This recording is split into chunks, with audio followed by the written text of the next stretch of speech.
Hello, everyone. This is Frank DeFreitas, and welcome to another week of HoloTalk.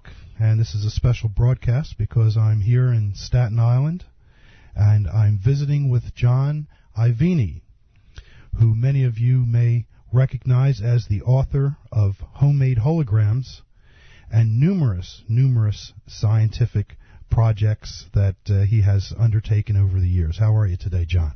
I'm great. How are you doing, Frank? Doing good. I see we have a copy of your book here. I've had this book for ages. This is a first edition. I'm hoping to get you to sign it for me so I can take it back to my own house. You had told me a little bit earlier an interesting story about you getting involved with holography and how the book came about. Maybe you could, if you don't mind, saying that story over again for the listeners that are listening around the world to you right now. All right. Well, how I started in holography was I knew everything about the theory of holography, and I knew about reference beams, and I also realized from my reading that if any objects moved by half a wavelength of light, we would no longer get a hologram.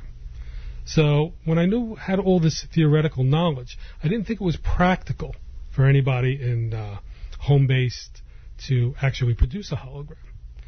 So as time went on, I found out about a woman, Linda Lohr, who was giving workshops in Long Island and giving workshops in making holography. So I contacted Linda, called her up, joined the workshop, traveled all the way out on Long Island, and went into this class, and I seen this thing. I think she called it a beam. It was like almost like a crucifix made out of wood that you would have the laser on one end and the film on the other.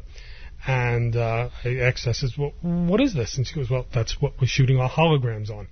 And I said, this, and I touched it, and it didn't weigh that much, and it had a bunch of little air tubes underneath it, and we went in through the class, and we actually produced a hologram. So I was very excited with this information because I realized I didn't need a 5-ton granite table anymore. I didn't need a 2-ton sand table. I said, this can be done. This can be done. And so it kind of compressed it, reduced what I needed. And from that class, I was able to build like a little home studio, shoot some holograms. That's how it began. So it really goes back to my tutorial class with Linda Lohr. So Linda really helped me out. You also have another book where it was holography for photographers as well, which I believe you took a lot of the math out and just presented it as a step-by-step process. So if there's any photographers out there, maybe you'd want to tell them about that book as well. Yes, exactly. There was a lot of math in homemade holograms, so a lot of technical stuff that if you're learning how to shoot a picture, you really don't need to know the mechanism of the camera. Mm-hmm. You don't need to know about shutters. You don't need to know how the lenses work and how the focus optics work. You could just point and shoot. And with a little experience, you can shoot decent photography, different photographs. So that was the approach I took with homemade holography for photographers. I left the math out, and I said, okay, let's just shoot holograms, and let's just shoot them as best we can with the smallest amount of equipment as possible, and let it go on from there. And that was the theory behind that book. Your background in science and technology is known by so many people because of the articles that you've written over the years, all of the different books that you've put out, and you've got a company here as well, ImagesCo. Is that correct? The Images Company? Is that yes. Yeah. Tell us about the company.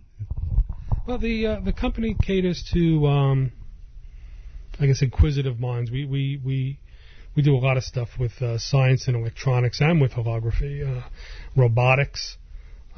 It's just nuclear science, robotics, and just thinking speech recognition.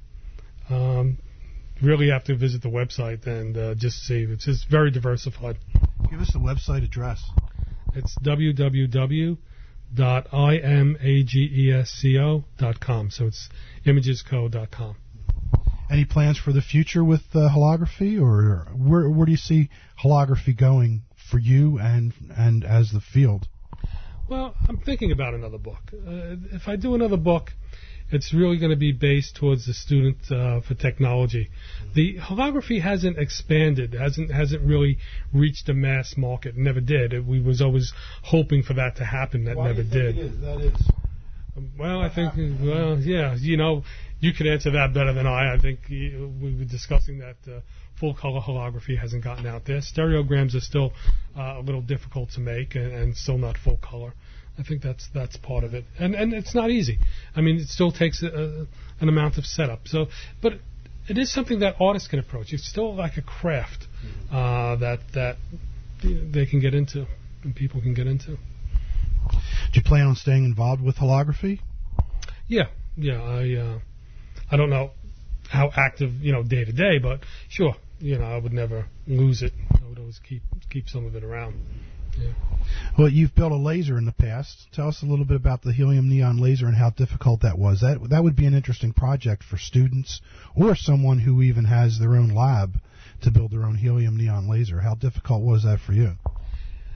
At the time that I did it, so many years ago, it was difficult because I didn't understand the physics behind the tube. The tube is a negative resistance, which means that before the laser actually fires, it's a very high resistance. Once it does fire, you got conduction through the ionized gas, so the resistance drops. So, building a power supply was doable. I could build it better today than I actually built in homemade holograms. I think homemade holograms used a car ignition coil, which you could still do it. I think just basically changing one or two of the transistors in that circuit, and it would be much more efficient. As far as the tube, can you just go to one of the tube makers, the neon sign tube makers, and have them make something for you? No, I don't think so. They can't. The laser tubes themselves are very special, and the optics keeping the mirrors have to be perfectly aligned. As far as using a neon sign transformer, probably would work, but you would probably burn out that tube like instantly. I don't think that. You really got to watch the current going through the tube, and the manufacturer's specifications is like 2 to 3 milliamps, and you really have to keep it there. If you start pushing like 10 to 20 milliamps, which is what a neon sign transformer would do, that tube is going to not last very long. I'm sitting here with a 100 milliwatt green laser that I brought with me today. I guess both of us have seen the technology change so much, and I was just wondering if you could give some of your thoughts on the new diode technologies and solid-state technology and the fact that you can carry so much power around in your pocket. Well, you know what? This is what I want to play with. This is something I haven't played with so far, and something that I do want to get into to see if these laser diodes can really perform equally to the gas lasers. So that's something I don't know. The little bit that I did shoot with laser diodes worked, but I didn't get the right beam spread where it was just like a small portion of the plate was illuminated, and the small portion that was illuminated worked, but the greater part of the film was not.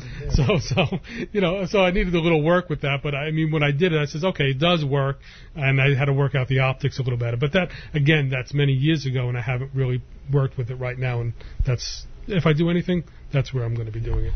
You sell holography supplies through your company, right? Right. What are some of the things that you sell? Well, basically, I developed a technique of using magnets because I wanted quick setups, quick knockdowns, and using a metal table with magnets on it and having like the optics connected to the magnets made things very easy to align and get things set up and shoot and break down. So we sell the magnets, we sell metal tables, that's what we sell. Film and chemistry, they have to pretty much go somewhere else for that, I imagine? Well, we sell the film. Oh, you do? What do you have? It's not the AFCO. It's Slavic?